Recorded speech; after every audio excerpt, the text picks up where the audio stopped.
I still remember the exact moment my daughter looked at me and said, "Your house smells like poverty." In that second, something inside me didn't break. It hardened.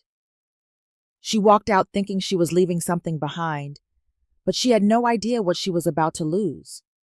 What followed wasn't anger or revenge. It was something far quieter, far colder, and far more powerful. And by the time she realized the truth, it was already too late to turn back. Before we step into today's story, drop a quick comment and let us know where you're joining us from. We're always amazed by how these stories connect people across different cultures and places. Your voice in the comments keeps this community alive, so don't hold back. And if you're new here, hit subscribe and turn on notifications so you'll always be the first to catch our latest tales. Now, sit back, relax, and get ready for a journey that might just change the way you see things. Let's dive in. My name is Margaret Collins. I am 67 years old, and I live alone in a wooden house overlooking the Pacific Ocean in Monterey, California. The house is not large or modern, but it stands strong against the wind and salt air, just as it has for over 40 years. My late husband built it with his own hands, board by board, nail by nail, long before life taught me how fragile everything else could be. After he passed away, this house became more than shelter. It became proof that something lasting could still exist in a world where everything else seemed temporary. Every corner holds a memory. Every creak of the floor reminds me of the years we spent building a life together. I never needed anything more than that. For most of my life, I worked as an emergency room nurse. I saw people at their worst, and sometimes at their very last moments. That kind of work changes you. It teaches you how to stay calm when everything inside you wants to break. It teaches you to observe before reacting, to listen more than you speak, and to understand that pain does not always come with loud warnings. Sometimes it arrives quietly and settles in before you even notice. Financially, I have always been careful. I paid off the house years ago. I built small investments, saved what I could, and never spent beyond my means. I never believed in showing wealth. To me, security was something private, something you protected, not displayed. People who feel the need to prove what they have often do not truly have it. But none of those things ever mattered to me as much as my daughter, Emily. I raised her alone after my husband died. She was only 6 years old at the time, too young to understand why her father would never come home again. I became everything for her. I worked long shifts, came home exhausted, and still found the strength to cook dinner, help with homework, and sit beside her until she fell asleep.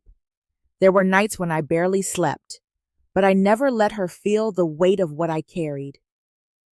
Emily grew up kind, thoughtful, and grounded. She loved simple things. Sunday dinners were our tradition. We would sit at the kitchen table, talking about her week, laughing over small stories, sharing a life that felt complete even without luxury. Sometimes we would walk along the coastline, letting the ocean breeze carry our thoughts away. Those were the moments I believed I had done something right. Everything began to change when she met Daniel. At first, it seemed harmless. He was polite, well-dressed, and confident in a way that suggested ambition. I wanted to believe he would make her happy. But with him came his mother, Victoria Hale. Victoria was the kind of woman people noticed the moment she entered a room. Perfect clothes, perfect posture, perfect words. She carried herself like someone who had never struggled a day in her life. But I had seen enough people in my years to know that perfection is often a performance. The changes in Emily were subtle at first. She started dressing differently, speaking differently, noticing things she had never cared about before. Our conversations became shorter. Her visits became less frequent. There was a distance growing between us, quiet but undeniable. I did not confront her. I watched. I listened. I waited, because sometimes the most dangerous changes are the ones that happen slowly, right in front of you, while you are still hoping everything will stay the same. If you're still watching and already feeling that something isn't quite right beneath the surface, comment number 1 below to let me know you're with me. Now, let's move on to what changed everything. It happened on a Thursday afternoon, the kind of quiet day that usually passed without leaving a mark. The sunlight came through the kitchen window in soft strips, resting gently on the wooden table where Emily used to sit as a child, swinging her legs while I prepared meals. I had just taken a loaf of bread out of the oven, the familiar smell filling the house, something I still did out of habit, even though there was no longer anyone here waiting for it. Emily arrived without calling. That alone felt strange. She used to tell me everything, even when she would be 5 minutes late. Now she simply walked in, as if this place had become optional in her life. I wiped my hands slowly and stepped into the living room, expecting a brief visit, maybe a conversation that would bring back a piece of what we used to be. Instead, I found her standing still in the center of the room, her eyes scanning everything. The couch, the curtains, the photographs on the wall. She looked at it all as if she were evaluating something rather than remembering it. There was no warmth in her expression, only a quiet judgment that settled into the space between us. Her heels clicked sharply against the floor as she moved, a sound that did not belong in this house.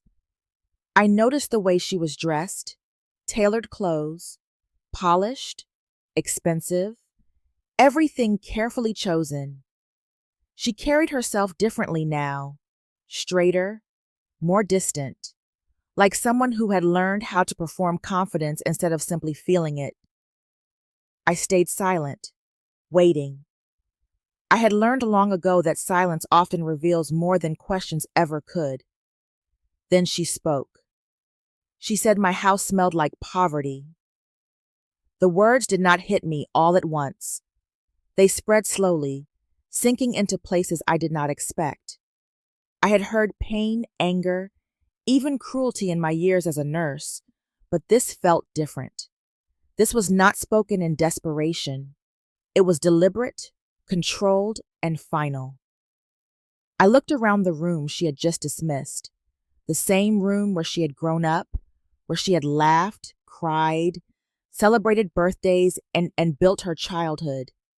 To me, it was never lacking. It held everything that mattered. She continued, explaining how the house was outdated, how it did not reflect who she was anymore. She spoke about image, about standards, about how people live now. Each sentence created more distance, as if she were carefully placing walls between us with every word. Outside, I heard a car engine running. I knew Daniel was waiting. I did not need to see him. His presence was already here, shaping everything that was happening. Emily turned and pulled a suitcase from the hallway. I had not even noticed it when she came in. That small detail made everything suddenly clear. This was not a conversation. It was a departure already decided. She paused at the door and looked at me, expecting something. Maybe an argument, maybe tears, maybe a reason to stay.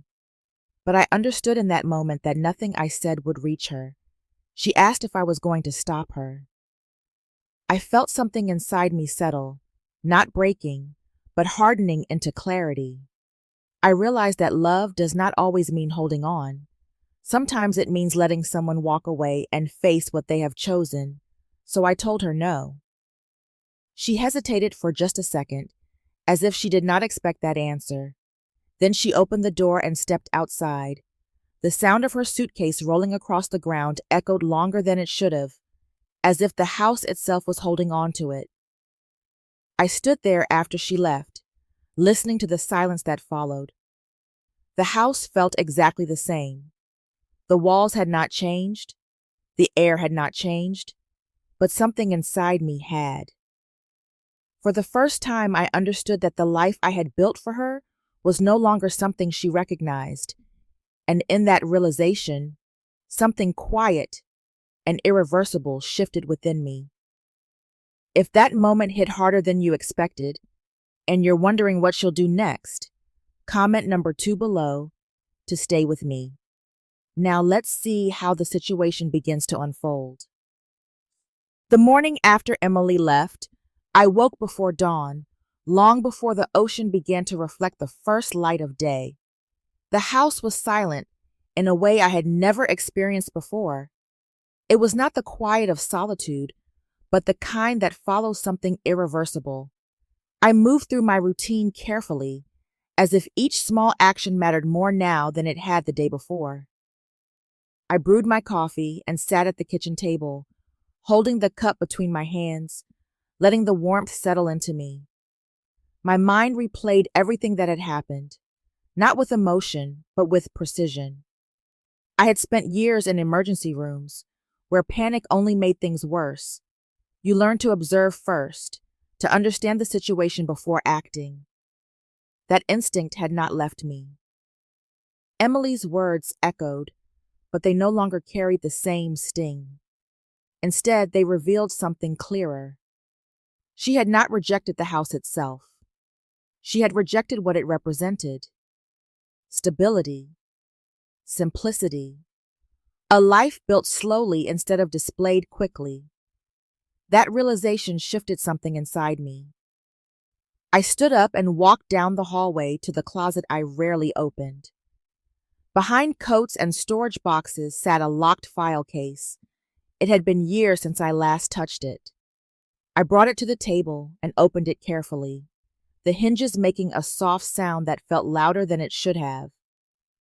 Inside were the records of my life: property documents, investment accounts, saving statements. Every piece reflected years of discipline, nights of exhaustion, choices made when no one was watching. I had never thought of these things as wealth. To me, they were security, quiet, unspoken, but solid. For most of my life, I assumed everything here would one day belong to Emily. That belief had never been questioned. It was simply understood, like breathing. But sitting there, looking at those papers, I felt something unfamiliar rise in me: doubt. Not about my love for her, but about her understanding of what these things meant. I reached for my phone and called my attorney. My voice was steady as I explained that I needed to review everything: my estate, my assets, my legal protections. There was no need for explanation beyond that. He agreed to meet me the next morning. After the call, I sat in silence again, but this time it felt different. I was no longer reacting. I was preparing. Later that afternoon, I began looking into Victoria Hale. I did not confront anyone. I simply followed information the way I had learned to follow symptoms in a patient. Patterns reveal more than appearances ever do. What I found confirmed what I had already suspected. Victoria's life was not built on stability. It was built on debt, on appearances maintained through constant movement of money. The image she projected required support, and that support did not come from her own resources alone. I did not need every detail. I had seen enough to understand the risk.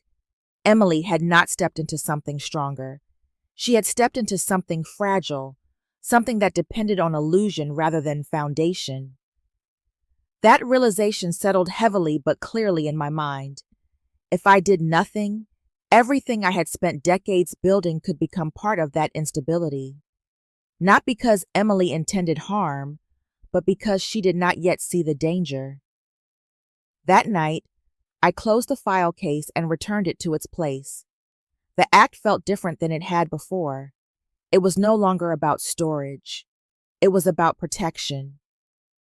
I walked through the house once more before turning off the lights. The walls, the furniture, the quiet strength of everything around me remained unchanged. but I was no longer standing in the same place emotionally. For the first time, I understood that love alone was not enough to protect what mattered, and if I wanted to preserve what I had built, I would have to act with intention, not emotion. If you can sense that something bigger is coming and you're curious how far this will go, comment number 3 below to let me know you're still here. Now let's move into the turning point. In the days after Emily left, I made a deliberate decision not to contact her. It was not anger that guided me, and it was not pride. It was understanding. I knew that if I reached out too soon, she would only hear comfort, not truth. And comfort, in the wrong moment, can become a shield that prevents people from seeing what they need to see. So I waited. On the surface, my life remained unchanged. I followed my routines with the same quiet discipline I had always relied on. I walked along the coastline in the mornings, letting the sound of the waves steady my thoughts. I tended to small tasks around the house, cleaned, cooked, and maintained the same rhythm that had carried me through years of both hardship and stability. But beneath that calm, I paid attention. Information came to me slowly, in pieces that did not seem significant on their own, but formed a pattern when placed together. Through a mutual acquaintance, I learned that Emily had begun spending more than she ever had before. Her clothing had changed, her habits had shifted, and her time was now filled with social events that seemed designed more for appearance than for connection. I recognized the pattern immediately. It was not unfamiliar. I had seen people pursue a version of themselves that required constant reinforcement, often without realizing the cost until it was too late. Victoria's influence was becoming visible in every detail. Emily had started using language that did not belong to her. Words about status, presentation, and expectations. Ideas that had never been part of her thinking before. These were not changes that came from within. They had been introduced, repeated, and slowly accepted until they felt natural. The most concerning shift was not the spending or the language. It was her judgment. Emily no longer questioned anything. Every decision appeared to pass through Victoria's approval, as if her own instincts had been replaced. That kind of dependency does not form overnight. It develops gradually until the person no longer realizes they have given up control. Then came the confirmation I had been expecting. Emily had begun helping Victoria financially. At first, the amounts were small, covering a bill, contributing to an expense, offering support when it seemed reasonable. Each request framed as temporary, each one justified in a way that made refusal feel unnecessary. That is how it always begins. Small actions create habits. Habits create expectations. And expectations become obligations. I sat at my kitchen table that evening, thinking through everything I had learned. Not emotionally, but logically. I approached it the same way I had approached critical situations in the hospital. I observed patterns, assessed progression, and identified risk. The conclusion was clear. This was not generosity. This was manipulation. Victoria was not asking for help. She was creating reliance. A few days later, I uncovered something that shifted my understanding from concern to certainty. Through public records and a contact I trusted, I learned that Victoria's financial history was unstable. There were debts, unresolved agreements, and patterns of behavior that suggested long-term mismanagement. But what mattered most was what she was planning next. Victoria was preparing to secure a large loan. The amount was significant, far beyond what she could manage alone. And the method was calculated. She intended to use someone with stronger financial standing to support the application. Emily. The structure was simple. Convince her to act as guarantor, present the opportunity as beneficial, frame the risk as minimal, and most importantly, introduce the idea of using family property as collateral. I understood immediately what that meant. If Emily agreed, Everything I had built could be placed in jeopardy without her fully understanding the consequences. I sat there, feeling the weight of that realization settle into place. This was no longer about influence or lifestyle. It was about control and exposure. For the first time since she walked out of my house, I felt urgency. Not panic, but clarity sharpened by necessity. I could not control Emily's decisions, but I could protect what remained, and that was exactly what I intended to do. If you're starting to realize this isn't just family drama, but something much deeper, comment number 4 below to stay with me. Now, let's see where everything starts to collapse. The call came late in the evening, at the hour when the world begins to quiet and people settle into whatever version of peace they have managed to build. I was sitting in the living room with a book open in my hands, though I had not turned a page in several minutes. The sound of the ocean outside had a steady rhythm, something I had relied on for years to keep my thoughts grounded. When the phone rang, that rhythm broke. I saw Emily's name on the screen. For a moment, I let it ring. Not because I did not want to answer, but because I needed to prepare myself. When I finally picked up, I said nothing. I waited. Her voice came through unsteady, strained in a way I had never heard before. There was no confidence, no controlled tone, no sense of direction. What I heard instead was something raw, something held together only by effort. She began speaking quickly, but the words did not come in order. They came in fragments, pieces of a situation that had already collapsed before she understood it was falling apart. I listened carefully, letting her continue without interruption. The story formed slowly.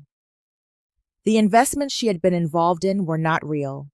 They had been presented with confidence, supported by convincing explanations, and framed as opportunities that would grow over time. Emily had believed in them.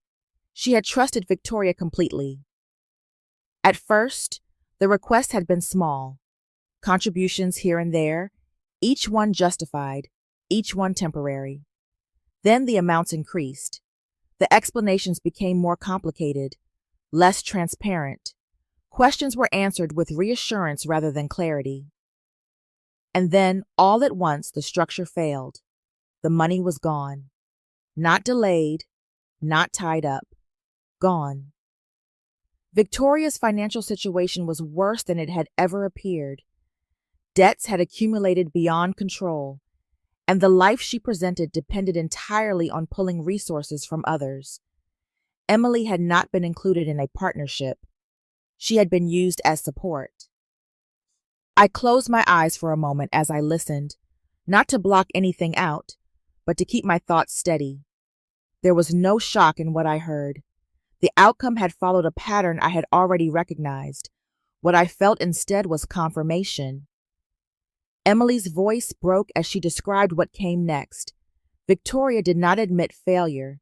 Instead, she redirected responsibility, suggesting solutions that required even more commitment, larger contributions, financial guarantees, obligations that would bind Emily further into the situation. That was when Emily began to understand. She realized she had stepped into something she could not control. She spoke about Daniel then, about how he had known parts of what was happening, but had remained silent. His silence had not been neutral. It had allowed everything to continue. That realization seemed to affect her as deeply as the financial loss.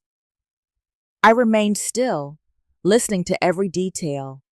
There was a time when I would have responded immediately, offering solutions, trying to repair what had been broken.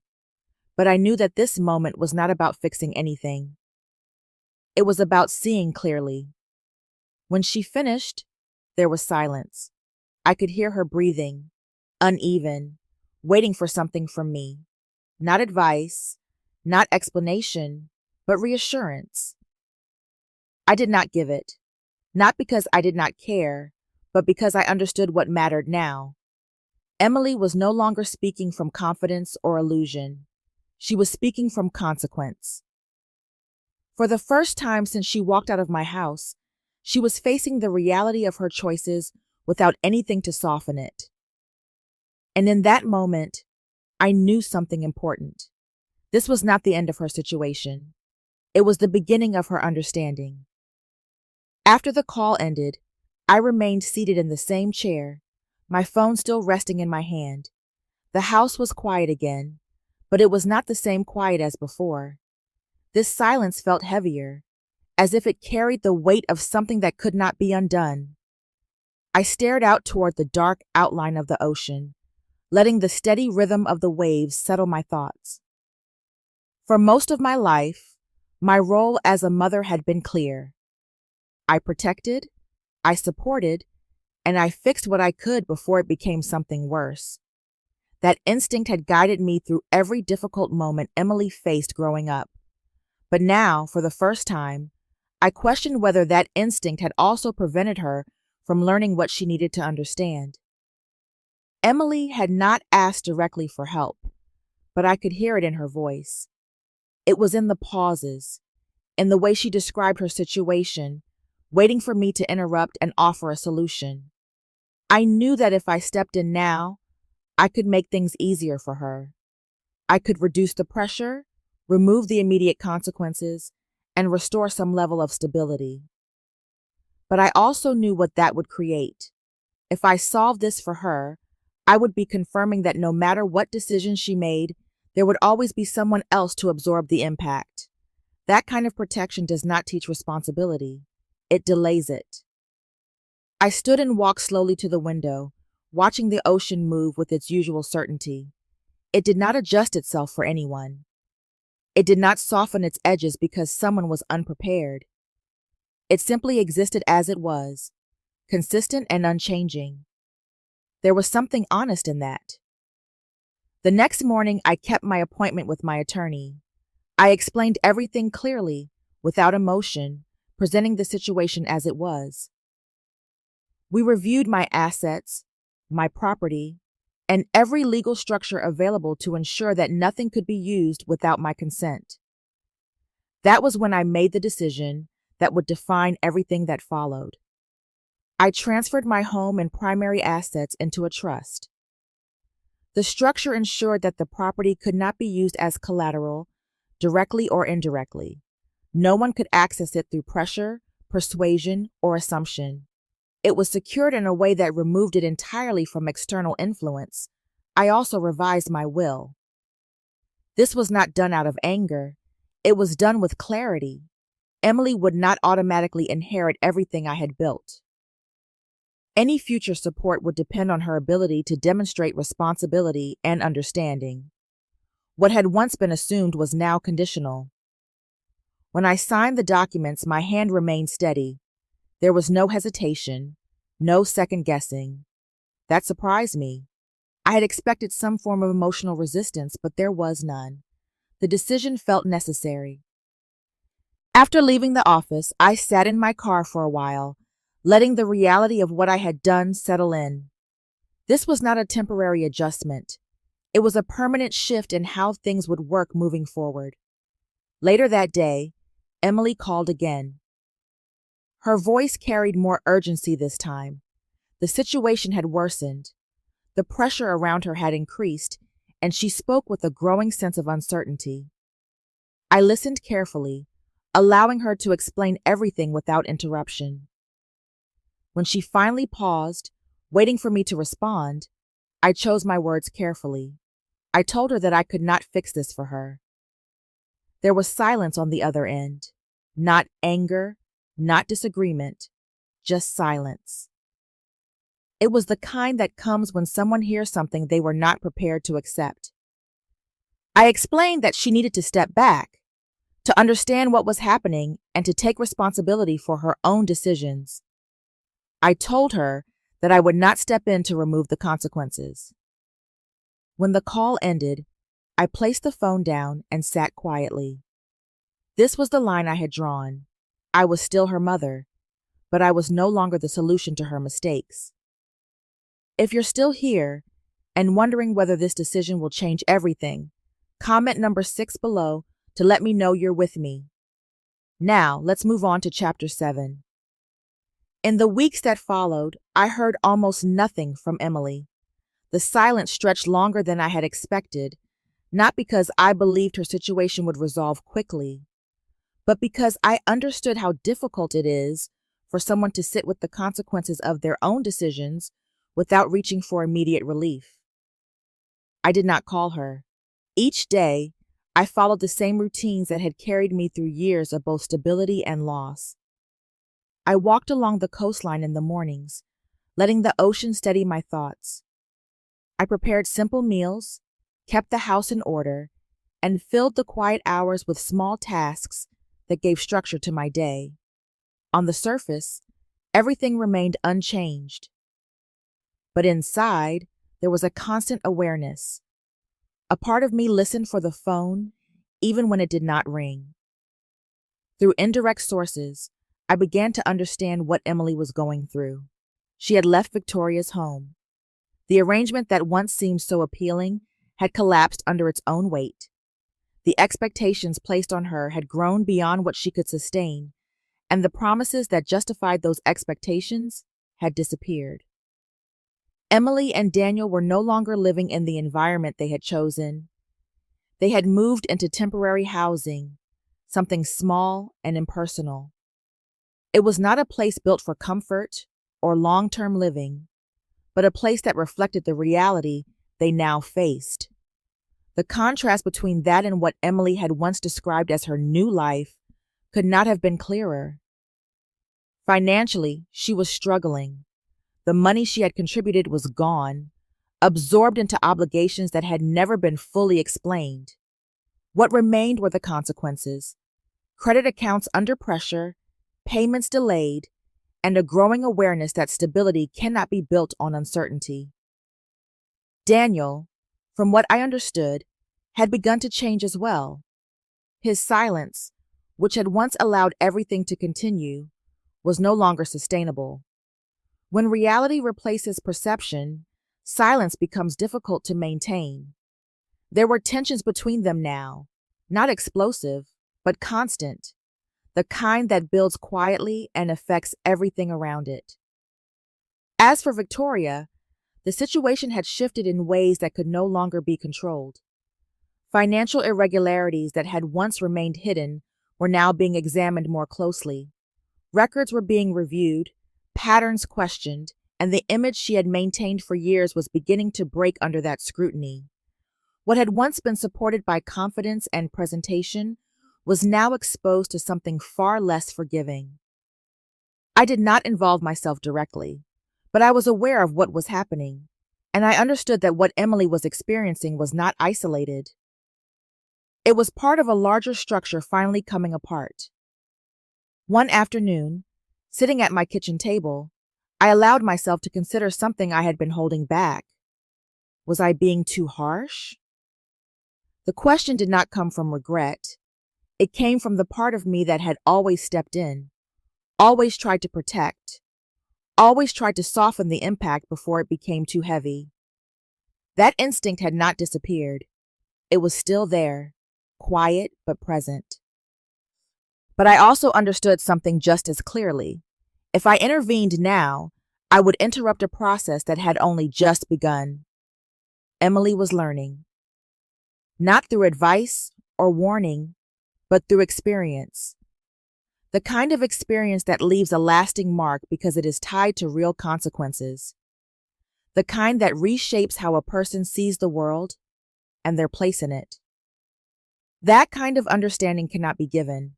It has to be lived. I walked slowly through the house, letting my hand rest against the walls as I passed. This place had endured time and change without losing its foundation.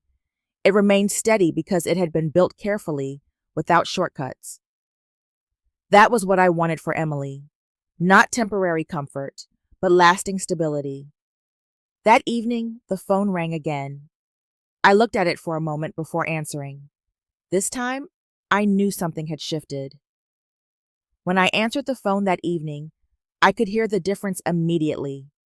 Emily's voice was quieter, more controlled, and no longer carried the scattered panic I had heard before. There was something else beneath it now. Not confidence, but awareness. She did not begin with explanations. There was a pause first, long enough for me to understand that she had been thinking carefully about what to say. I stayed silent, allowing her to speak when she was ready. She told me she had removed herself completely from the situation, not only from Victoria's home, but from every financial tie connected to it. The process had not been easy. It had involved difficult conversations, uncomfortable truths, and the realization that some losses could not be undone. As she spoke, I noticed something important. She was no longer trying to justify her decisions. There was no attempt to shift responsibility. Her words were direct, and for the first time they carried ownership. That mattered. But understanding a mistake is only the beginning. When she finished, the silence that followed felt different. It was not uncertain. It was expectant. She was waiting, not just for my response, but for direction. I took a moment before speaking, not because I lacked clarity, but because I understood the importance of what came next. This was not a moment for comfort. It was a moment for structure.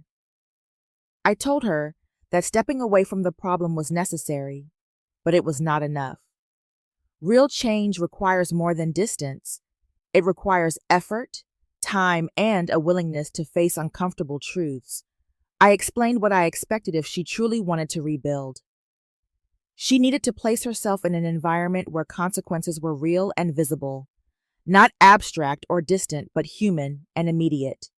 A senior care center would provide that. It would expose her to the results of neglect, to the quiet reality of people who had been forgotten by those they once trusted. She would need to complete 250 hours there. Not quickly, not as a task to finish, but as time spent observing, listening, and understanding. In addition, she needed to take responsibility for her financial decisions. That meant enrolling in a structured program to learn how to manage money properly, not through assumption, but through knowledge and discipline. Finally, she would need to write. Not a short apology, but a full account of what she had done, what she had learned, and what she understood now that she had not before. It would not be written for me alone. It would be something she could stand behind without hesitation. I spoke calmly, without anger, without raising my voice. What I offered was not punishment. It was a path. When I finished, there was silence again. Then she responded. Not with resistance, not with excuses, but with acceptance. I could hear it in her voice. She understood that this was not something she could avoid or reduce. It was something she had to go through. When the call ended, I placed the phone down and sat quietly. For the first time since everything began, I felt a shift, not relief, but the beginning of something real. If you've made it this far and you're wondering whether real change is possible after everything that happened, comment number 8 below to stay with me.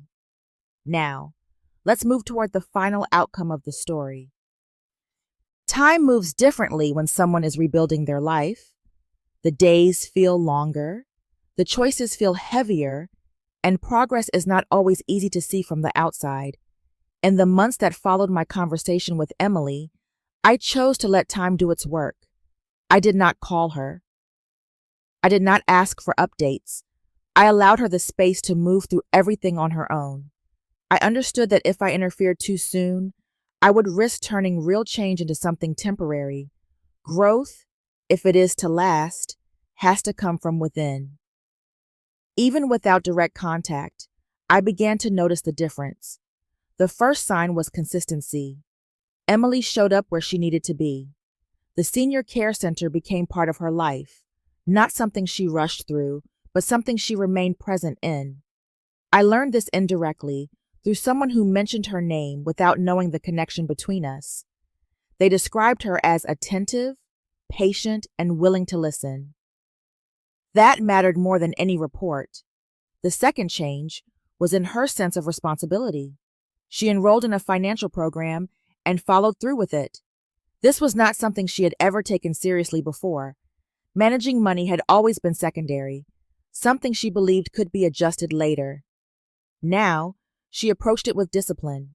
She tracked her spending, understood her obligations, and made decisions based on reality rather than appearance. It was not dramatic, but it was real. Daniel, from what I understood, had also changed. Without the constant influence of his mother, he began to see things more clearly. His silence, which had once allowed everything to continue, was replaced by a quieter form of accountability. The tension between him and Emily began to ease, not because everything was resolved, but because they were finally facing things honestly. As for Victoria, her situation continued to unravel. The investigation into her finances moved forward, and what had once been hidden was now being examined. The image she had relied on for years could not withstand that level of scrutiny. I did not feel satisfaction in that. There was no sense of victory. What mattered was that her influence no longer controlled anything in my daughter's life. Months passed before Emily reached out again. This time her voice was different. It was steady, clear, and grounded in a way I had not heard before. She told me she had completed the required hours at the care center.